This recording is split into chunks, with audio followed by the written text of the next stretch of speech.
My ensme is Meizhong.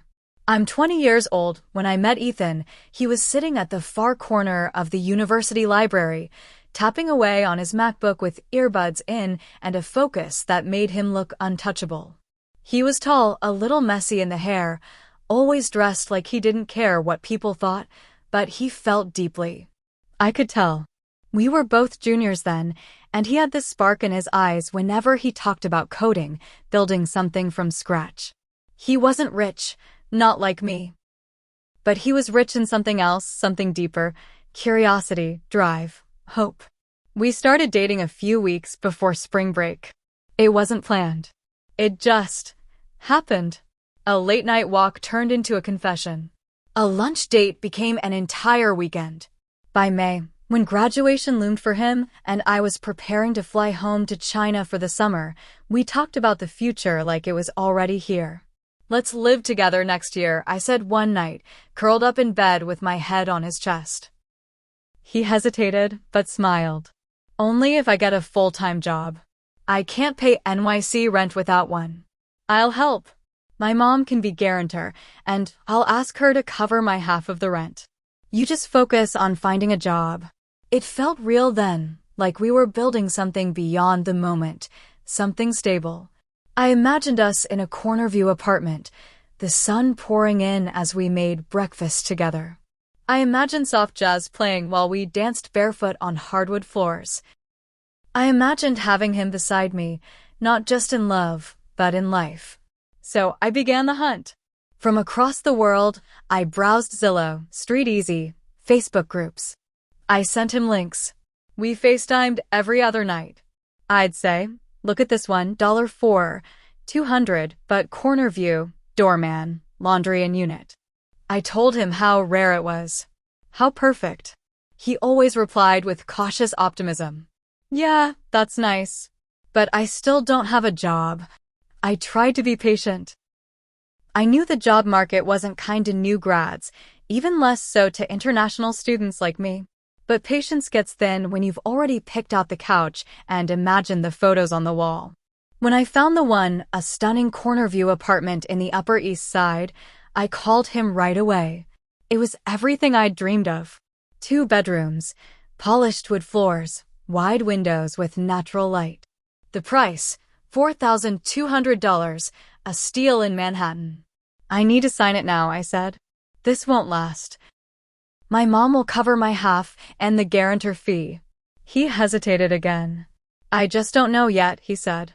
"What if I get a job offer outside the city? I've been applying to everything."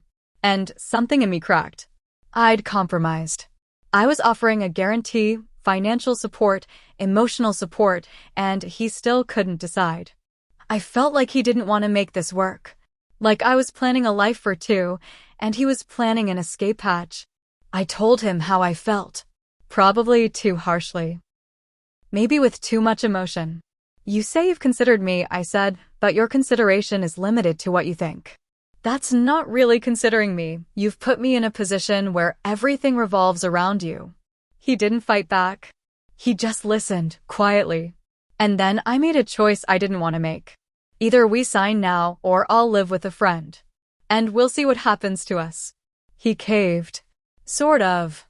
Said he'd part-time as a server or barista, anything to cover rent. But also told me, bluntly, that he couldn't take me out anymore. No fancy restaurants. No gifts. Just survival until a tech job came along. That wasn't the dream. Not mine. Then, the apartment vanished. Rented to someone else. And I broke. I blamed him. I know it wasn't fair, not entirely, but it felt like I'd done everything to make this work, and he let it slip away. Now I'm stuck in a bitter aftertaste of something sweet. Looking for apartments again. Looking for something that still feels like love. I stared at my laptop screen, the real estate listing now replaced with the cruel gray message: "This unit is no longer available." It was gone. Just like that. A few hours of hesitation and my dream home, our dream home, was off the market, claimed by strangers who didn't have to negotiate their future with every breath. I shut the laptop, trembling, heart racing like I had been running but couldn't remember starting. I messaged Ethan. "The apartment's gone." He replied a few minutes later. "I'm sorry, May. I know how much it meant to you." That was all. Not we. Not us. Just you.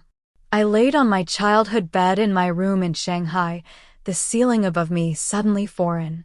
This wasn't my home anymore, not really. NYC was supposed to be. That corner apartment with Ethan was supposed to be. But now I was back in a room where everything was pink and small and too quiet. And he was across the world in a house with his parents, scrolling LinkedIn like it was a lifeline. I stared at his message and didn't type for a while. Then, finally, I did. "I feel like I'm the only one who believed in this future." "That's not true," he replied, instantly. I called him. I couldn't let it end in blinking text bubbles. He picked up. I could see him sitting at his desk, bare walls behind him, dark circles under his eyes. "May," he started softly. I cut him off. "Do you know what it feels like to plan everything around someone who only plans around possibilities?" He didn't answer. "I don't need your money," I said, voice rising. "I just needed your courage. Just the belief that we could try. I've been fighting for this, and every time I look over my shoulder, you're not beside me, you're stuck, afraid, always calculating every outcome except the one where we're together. Because I have to calculate, May." He snapped suddenly, louder than I'd ever heard him. "You don't get it. I don't have parents paying my rent. If I mess up, there's no safety net. There's no backup plan." Silence. Then softer, more broken, he said, "I want us to live together. I want that life. But I can't afford to choose dreams over survival." Tears stung the corners of my eyes. Because I hated how reasonable that sounded. How unfair it was that love had to pass through the toll booth of capitalism before it could breathe. "I just don't know how to keep loving someone," I whispered, "who makes me feel like a burden for dreaming a little bigger." He flinched. His mouth opened slightly. "May, I don't think that. You're not a burden. You're the reason I'm even trying so hard." But the damage was already inside me, a crack in the foundation. I told him I needed time. That I'd keep apartment hunting alone. That I still wanted us to work, but I couldn't keep dragging his fear like an anchor. And that night, when I told my mom what happened, she didn't hold back. She had always been skeptical about Ethan. "You think this boy will suddenly rise to your level?" "May, love doesn't fix ambition. It's either there or it isn't. You're not his savior. Don't be stupid." I stayed quiet. I didn't agree, but I didn't disagree either. The next morning, I opened my inbox to an email titled, "Invitation to Interview, Junior Front-End Developer, San Francisco." I stared at it for a long time. Another city. Another future. And I hadn't told Ethan about the other applications I submitted, ones not in NYC. Because part of me had already begun imagining a version of life where I wasn't waiting. But even that imagination broke my heart. I drafted the message slowly, fingers trembling, got an interview in SF. I'm not saying I'll take it, but I didn't want to lie. "Thought you should know." He saw it within minutes. "Wow. So I'm the only one who had to stay in NYC, huh?" "I didn't say I'd take it. But you applied, and that says more than you think." And just like that, something between us unraveled, something fragile and hard-won. For the first time, I couldn't tell if we were fighting for the same love anymore, or if we were just trying not to be alone. And I started to ask myself, what does it cost to hold on to someone who is still trying to hold on to himself? I didn't know it then, but that question would echo through every decision I made next. I didn't speak to Ethan for 3 days. Not because I wanted to punish him, but because I didn't know how to talk without bleeding. I kept thinking of what he said, "So I'm the only one who had to stay in NYC, huh?" The way his voice dropped. The quiet accusation behind it, like I had betrayed something we hadn't even sealed. But hadn't he done the same when he wouldn't leap with me? And yet, I missed him. Terribly. Like missing a limb you were born with. I walked through Shanghai like a ghost, past bakeries I used to love, past streets lined with magnolias just starting to bloom. I didn't see any of it. I just kept imagining him in New York, walking past scaffolding and coffee carts, checking his phone to see if I'd texted. I didn't. Until the fourth night. I caved. "Do you miss me?" I sent. Then, every day. I swallowed hard. "Then why does it feel like we're already over?" He called. I answered. No words for the first few seconds. Just silence. Heavy.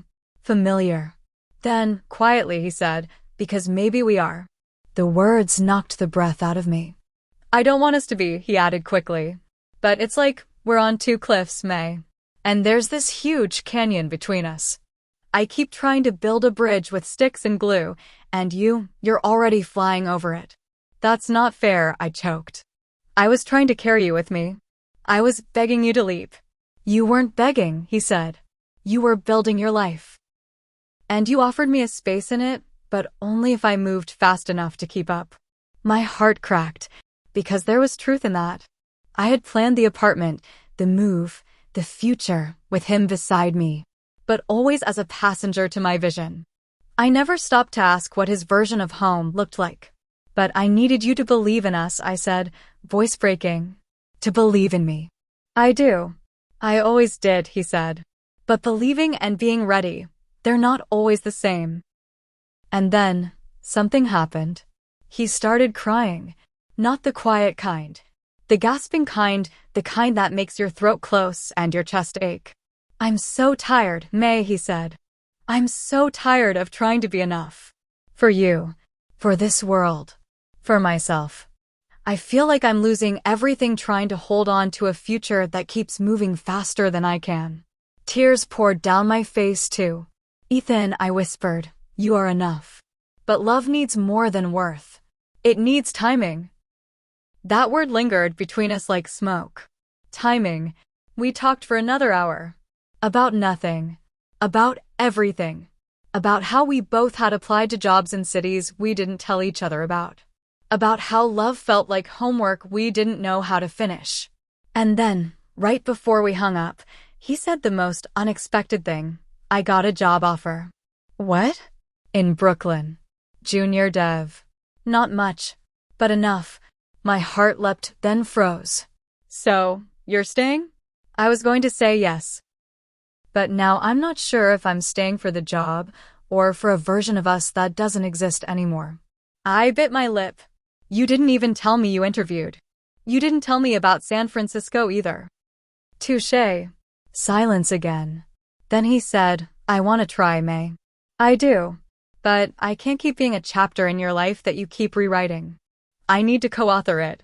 That sentence, "I need to co-author it," hit me like truth often does. Painfully, but clean. And maybe for the first time, I really saw him. Not the boy I wanted him to be. Not the placeholder for domestic dreams. But a man still learning how to take up space in a world that didn't hand him anything. So I made a decision. "I'll fly back early," I said. "We'll look at apartments. Together. Ones we both can afford. Not ones that only exist in my imagination." He didn't say anything at first. "Then, you'd do that?" "Yes, but only if you're willing to meet me halfway. Emotionally. No more fear disguised as logic. No more love disguised as sacrifice." I heard him inhale and exhale. Deal. But just as I allowed myself to hope again, a vibration came through. A text from my inbox. I opened it while he was still on the line. And there it was, "Congratulations. We're pleased to offer you a full-time software engineering role in San Francisco. $92,000 per year. A team I admired. A project I believed in." I stared at it. And for a long, long time, I didn't say anything. Because sometimes, life hands you the exact thing you thought you wanted right after you promised to choose something else. The email stayed open on my screen all night. I didn't reply. I didn't delete it. I just stared at the subject line, "Congratulations," until the word lost all meaning. Ethan had hung up hours ago, after I mumbled some excuse about being tired. I couldn't tell him. Not yet. Not while he was clinging to this fragile idea that we were okay again. But we weren't. Not really. Because now I had something I couldn't unhave. A job offer I'd dreamed of. A team in San Francisco that had believed in me. A door wide open, promising me a life I could build on my own. But the cost of walking through that door? Him. Or maybe myself. I didn't know anymore. The next morning, I told my mother. We were drinking tea in the courtyard of my grandmother's house, the air heavy with summer humidity and the smell of osmanthus flowers. I got the offer, I said quietly. She didn't react at first. Just kept stirring her tea. Then, San Francisco? I nodded. That's what we talked about, she said. That's what we planned for. Why do you look like someone died?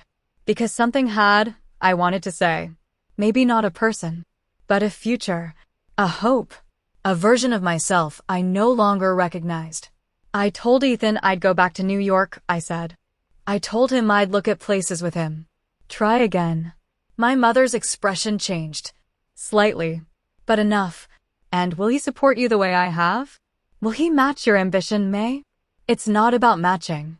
It's about meaning something. About building something together. She sighed, deeply. You're not building, you're shrinking. For love.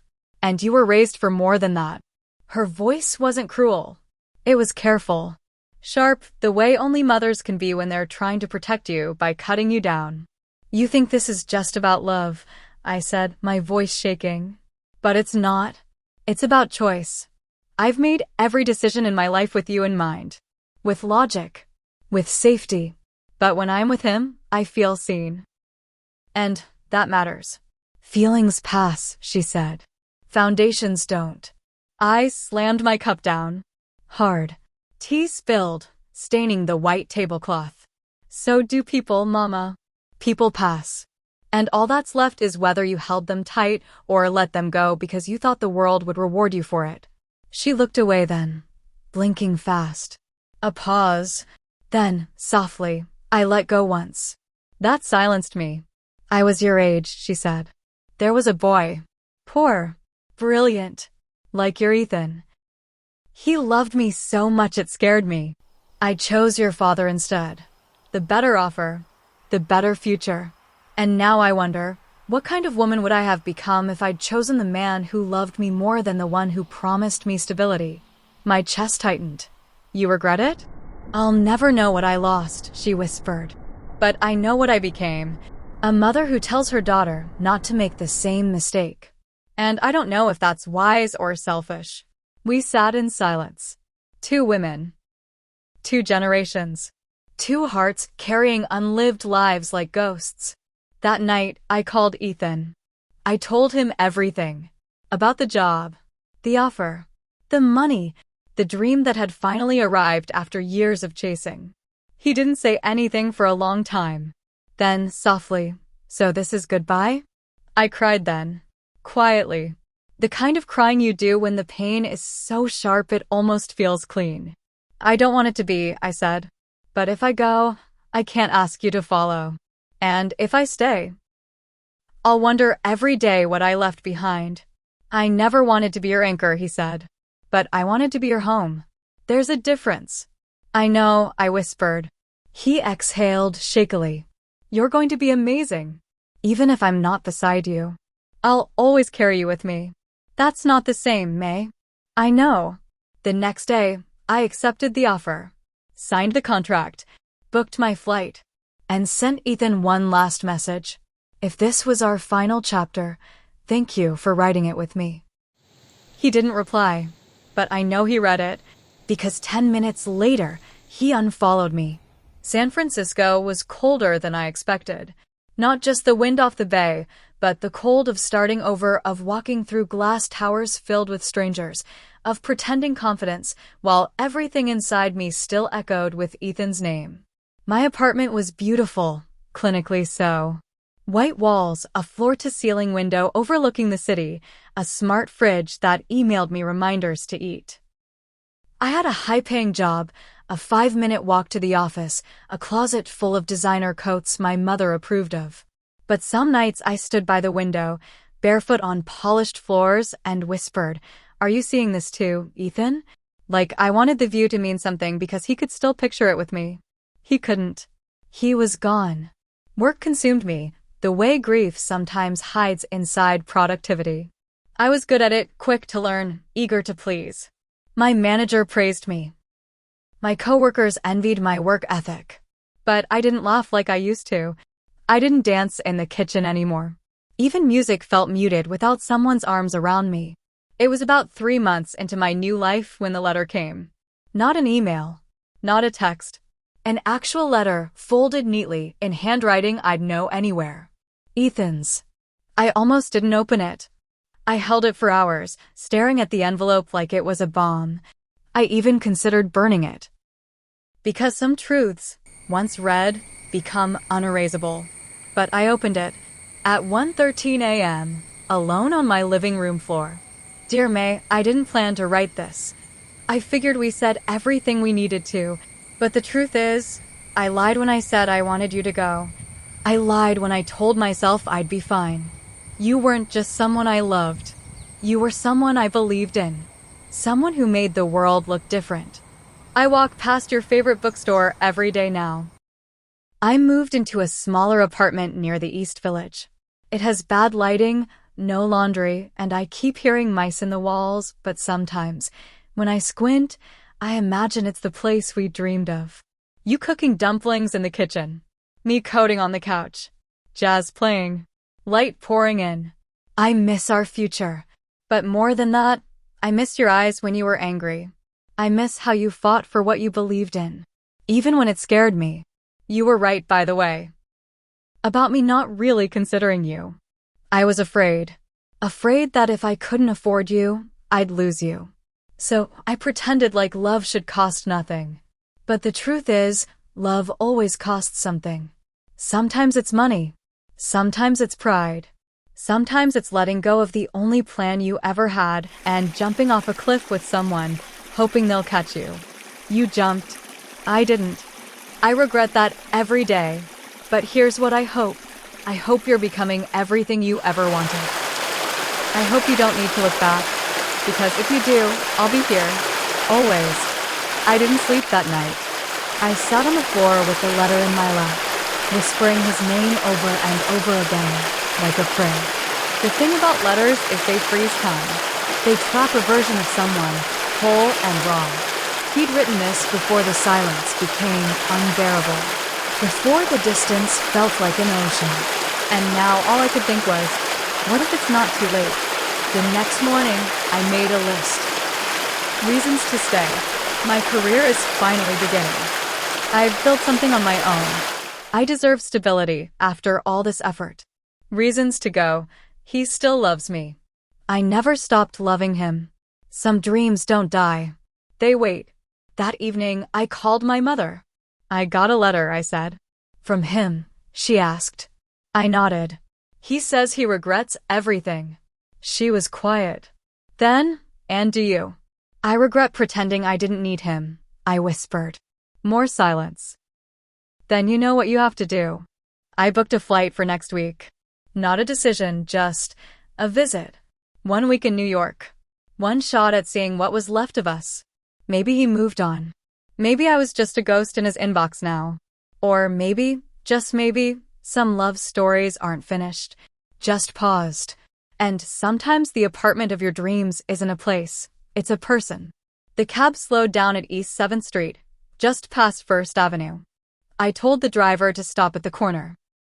I didn't want to be dropped off right in front of his building. I wasn't ready to see his door, not yet. The air was thick with August humidity. I felt like I was swimming through a city that no longer belonged to me. Everything was familiar, but none of it was mine anymore. Not the skyline. Not the bookstores.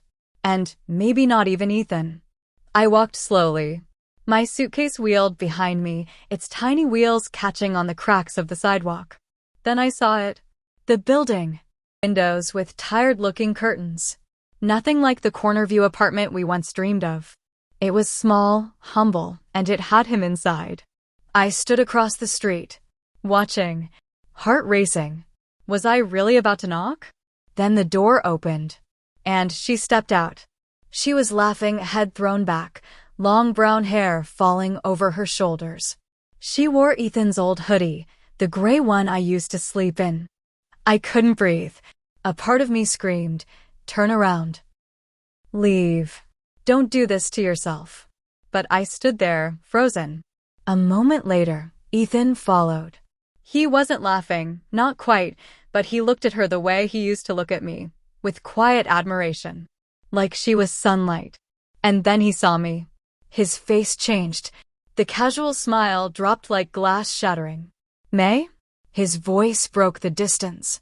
It wasn't loud, but I felt it in my bones. The girl turned, surprised. She looked between us. She must have recognized my name. "I'm sorry," I said, my voice smaller than I meant. "I shouldn't have come." "No, wait." He started toward me, but I'd already turned. I didn't make it far, just to the cafe at the end of the street, the one we used to get croissants from after long nights. I sat inside, heart pounding, hands shaking around a cup of tea I didn't taste. He came in 15 minutes later. No girl this time. Just him. "Can I sit?" he asked. I nodded, not trusting my voice. He looked tired. Older. But not in a bad way, more like someone who'd seen a few things he wished he hadn't. "That wasn't what it looked like," he said. I stared at him. "Then tell me what it was." "She's my roommate's cousin. Staying for a week. Borrowed a sweatshirt because she spilled wine on hers." I didn't speak. He sighed. "I should have texted you. I thought maybe you wouldn't come." "Then why did you write me?" His hands trembled slightly as he reached for his coffee. "Because I had to say it. Even if you never read it. Even if I didn't deserve a second chance." Silence. Then I whispered, "Do you still love me?" He looked up. His eyes were glassy. I never stopped. Tears stung mine. "Then why didn't you fight for me?" "I was scared," he said. "I thought you deserved someone with stability. Someone who could give you the life you dreamed of.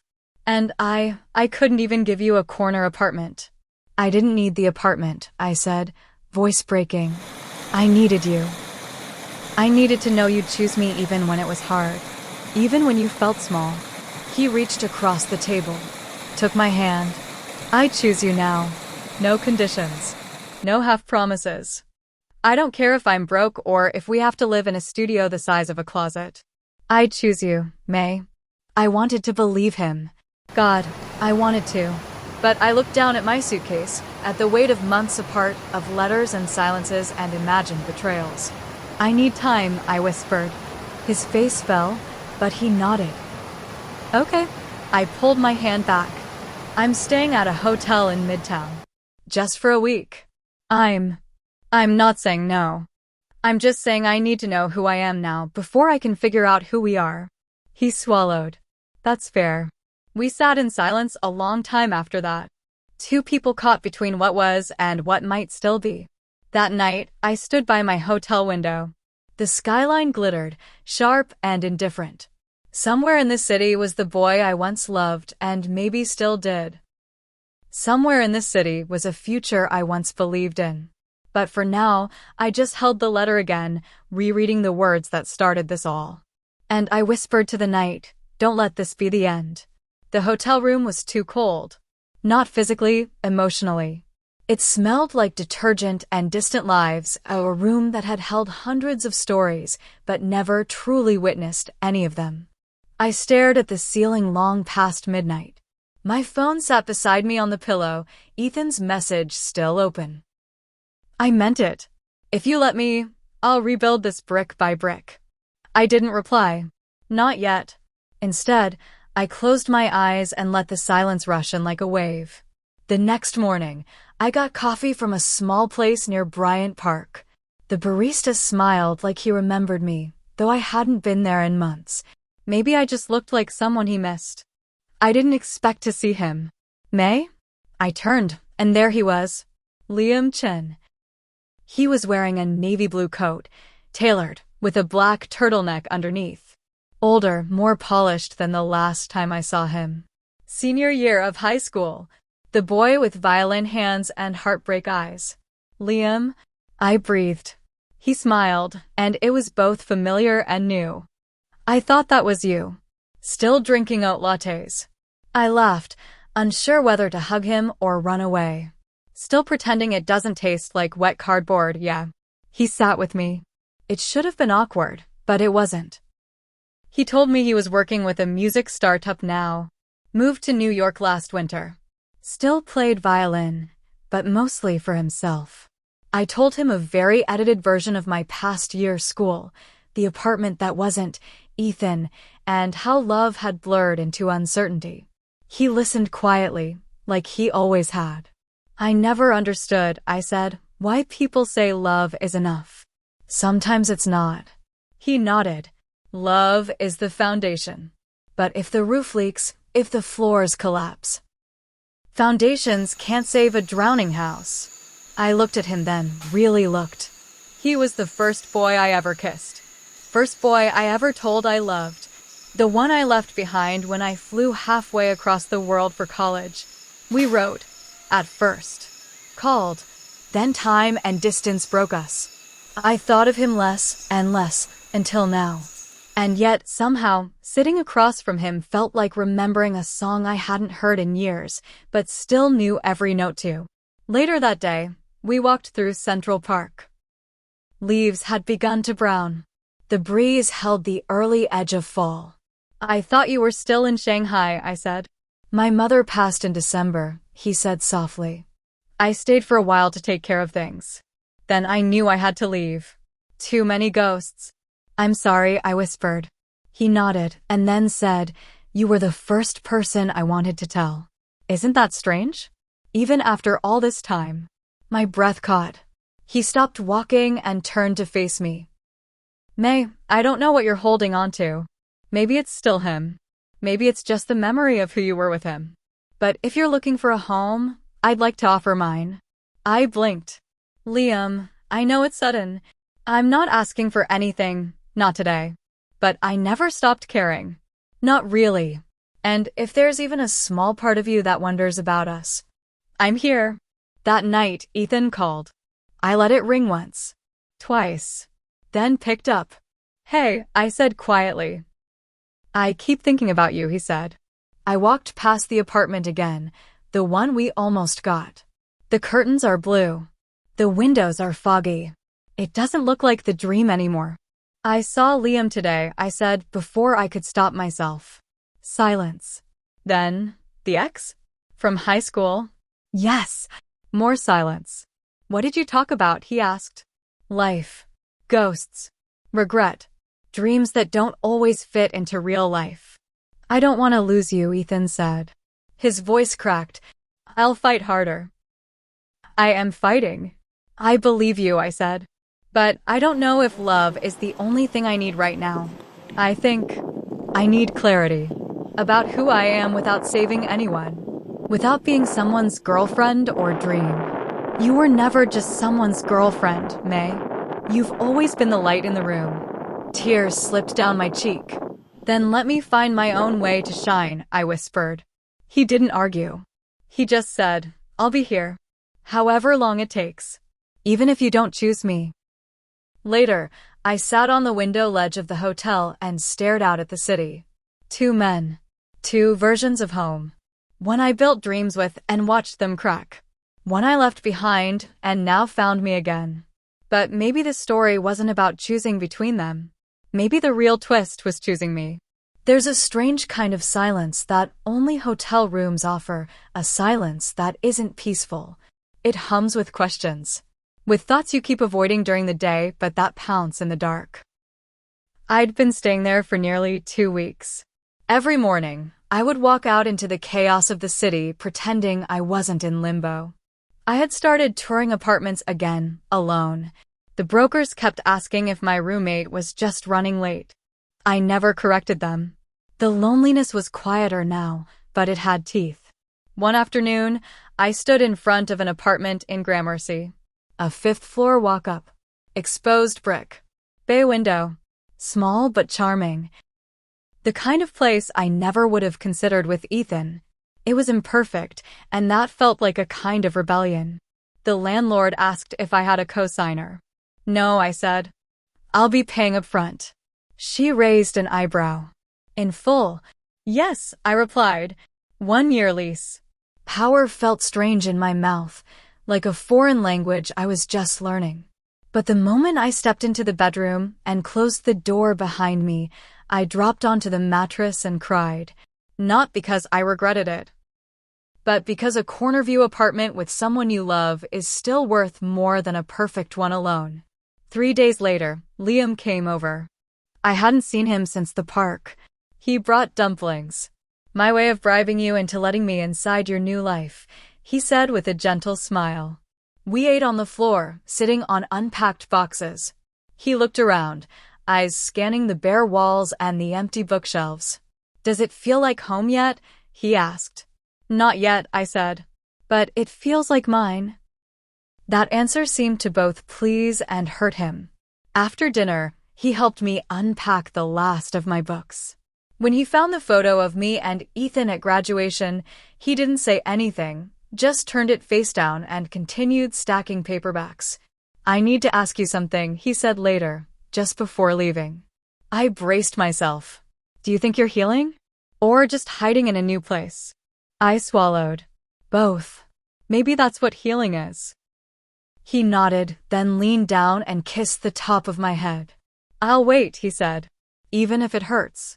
The next morning, I received an email from Ethan. Subject: Please open this. There was a link inside a Google Drive folder labeled for May.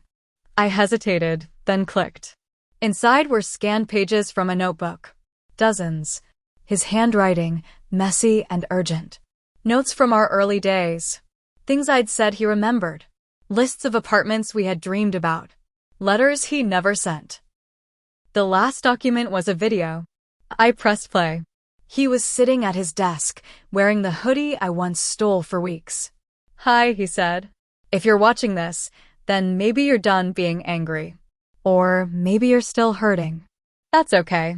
I needed to say this without interrupting your silence. He breathed in. I lost us when I hesitated. I was scared. Not of loving you, but of not being enough for you. You handed me a future, and I didn't know how to hold it. I've hated myself for that every day. He looked down, then back up. But if there's even a version of the future where you and I sit on the couch again, just reading, not saying anything, if that version still exists, even as a dream, I'll wait. Then, his voice cracked. Just don't forget me, May. Don't let me become a lesson instead of a person. The video ended. I sat still for a long time. Then I pressed play again. And again. That evening I walked to the river alone. My jacket was too thin. The wind was bitter. A girl passed me, laughing into her boyfriend's chest. They looked young. Too in love to know what was coming. My phone buzzed. A text. Liam, I heard Ethan's building got evacuated. Fire alarm or something. You might want to check in. My heart stopped. I didn't want to care, but I did. I called. No answer. I called again. And then, a voice I hadn't heard in weeks. May? Ethan, I breathed. Are you okay? I'm fine. It was just smoke from a faulty dryer. But, God, hearing your voice. I didn't reply. He went on. I was going to message you after. Tell you I finally landed something. Full-time. NYC based. Mid-size company. It's not glamorous, but it's stable. Benefits. Salary. A beat. I want to offer you something real this time. No conditions. No fears. But I was crying now, because I didn't know if I had anything left to give. Ethan, I said softly, you finally have everything. And I just gave it all away to find myself. Then maybe we meet again, he whispered. Whole. Not desperate. Not chasing timing. Maybe. I went home that night and pulled out the photo Liam had turned face down. I stared at it for a long time. 2 versions of love. One that taught me pain and promise. One that offered quiet, patient hope. But for the first time in months, I didn't feel like I was standing between them. I was standing alone, and that didn't feel empty anymore. The invitation came in the form of a text from Zoe, a friend from school who had once called Ethan and me couple goals. Zoe, I'm throwing a little dinner at my place this Saturday. Just a few friends. Ethan will be there. So will Liam. Just putting that out there. I stared at the message like it was a grenade. I had deleted and reinstalled Zoe's contact at least 3 times since the breakup. Her dinner parties were usually filled with string lights, overpriced wine, and people pretending they weren't wounded. She meant well. But this? This was cruel, or maybe fate. I typed, "Sure, I'll come." Then I threw my phone across the bed and whispered, "I'm not ready." But I went. Zoe's apartment smelled like garlic and good intentions. Jazz music floated under the chatter, soft enough not to interrupt anyone's sentences, but loud enough to cover the silences between them. When I walked in, the room stilled just slightly. Ethan was by the window, talking to someone I didn't recognize. He looked different. The hoodie had been replaced by a button-down, sleeves rolled, hair still messy but intentional now. There was tiredness under his eyes. Growth, maybe. Liam sat near the kitchen island, laughing with Zoe's roommate. He wore that worn leather jacket he always said made him feel like someone dangerous from an indie film, but his eyes kept flicking toward the door, toward me. Zoe greeted me with a hug that was too long and too knowing. "You okay?" she whispered. "Tonight? Or in general?" I asked. She pulled back. "Both. But mostly tonight." Dinner was candlelit and cramped. The table only sat 6, but there were 9 of us. I ended up wedged between Liam and a guy named Drew, who kept mispronouncing my name. Ethan sat directly across from me. The table was full of polite conversations, job updates, Netflix recs, jokes about adulthood being a scam.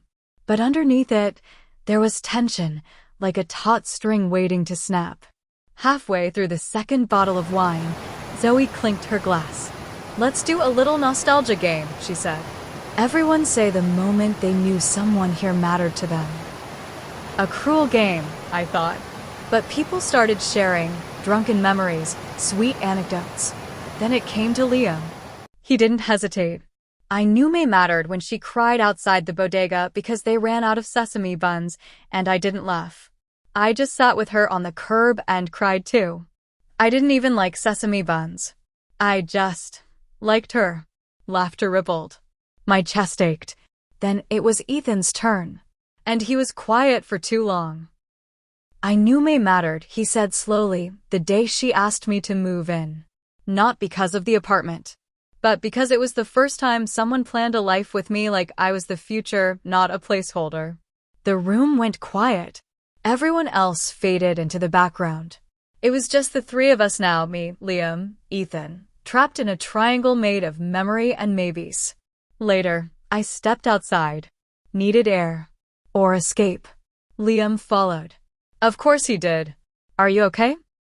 he asked, standing just far enough to respect the chaos inside me. "I don't know," I said. "I think I'm unraveling slowly enough that people think I'm healing." He offered a sad smile. "He's still in love with you."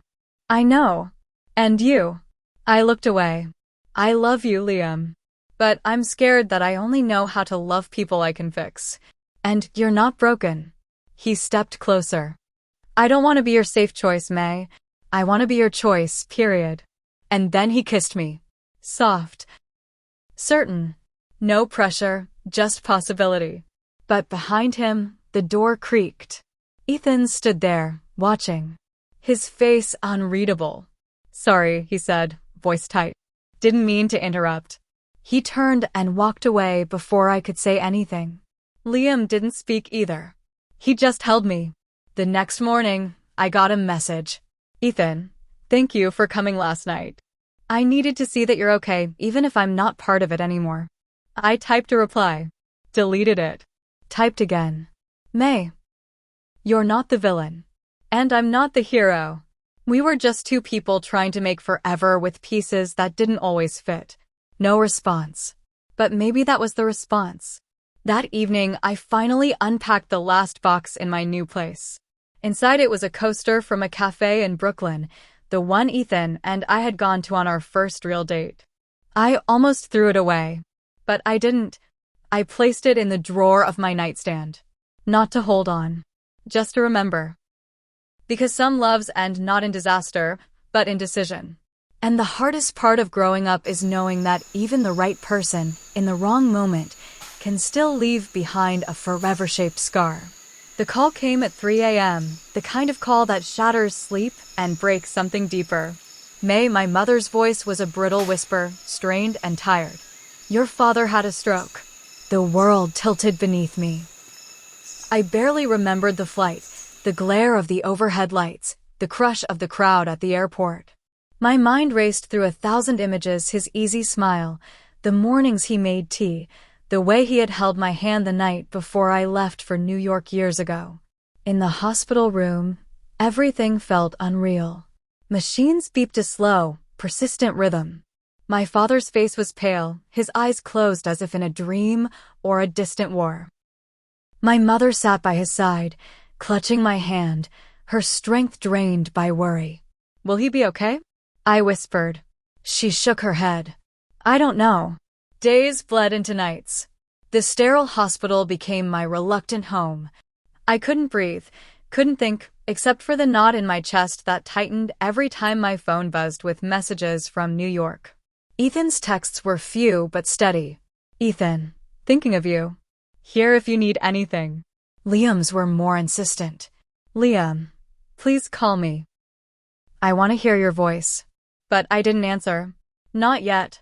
One evening, as the city outside dimmed and the hospital lights cast long shadows, I sat by my father's bedside, holding his hand. His fingers twitched faintly. I'm here, Papa, I whispered. I'm so scared. He opened his eyes, faint but alive. A tear escaped down his cheek. I'm sorry I'm so far away, I choked. I want to be here for you. For Mom. He squeezed my hand weakly, and in that moment, I understood. Love was not just about holding on, it was about knowing when to let go. Let go of control, of fear, of what could have been. A week later, my phone rang in the quiet of my room. Ethan. May, please. I can't do this without you. I wanted to scream. I'm here, I whispered. But I'm not whole. Not yet. He begged me to come back. But how could I, when my heart was split across 2 continents? And then Liam's voice came through, softer this time. I'm not giving up on you. Not on us. But I'll wait as long as you need. I fell into tears, the weight of love and loss crushing me.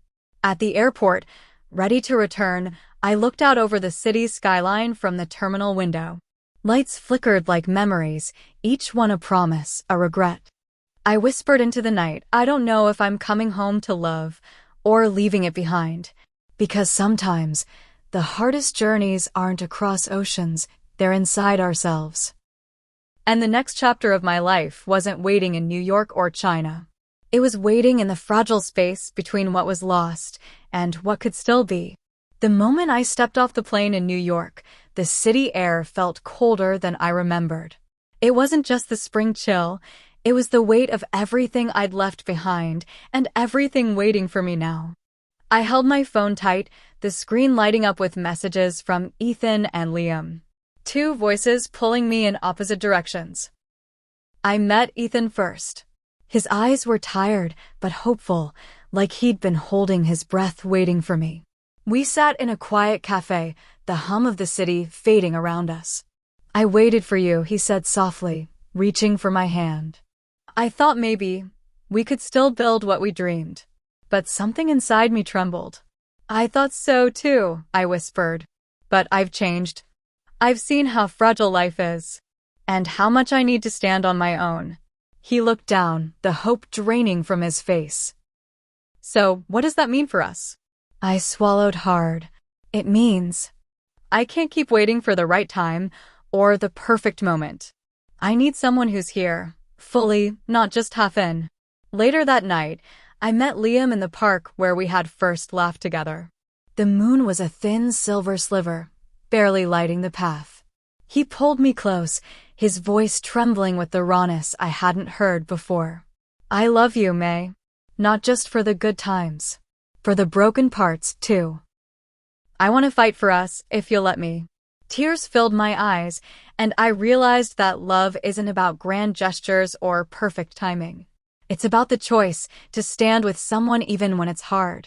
I reached up and kissed him gently. Yes, I said, voice steady. Let's start again. But this time, as equals. No promises. Just us. Weeks later, in our small apartment with corner windows framing the city skyline, we danced barefoot on the hardwood floor.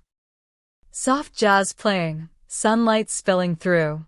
Not the dream I had sketched years ago, but maybe something better, a love built not on plans or promises, but on courage, trust, and the willingness to keep trying. And in that moment, I finally felt home.